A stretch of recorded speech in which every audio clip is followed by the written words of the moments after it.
আজকে আমাদের 30 তারিখ বিক্ষোভ ও মানববন্ধন একটি কর্মসূচি ছিল।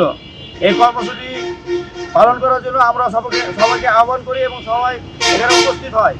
কিন্তু দুঃখের বিষয় এই যে আমরা আজকে এই কর্মসূচিটি পালন করতে পারছি না, কারণ আমাদের দেশনেত্রী গণতন্ত্রের মা ম্যাডাম বেগম খালেদা জিয়া উনি অত্যন্ত অসুস্থ এবং তার সুস্থতা কামনা করার জন্য আমরা আজকের এই প্রোগ্রামটি স্থগিত ঘোষণা করছি।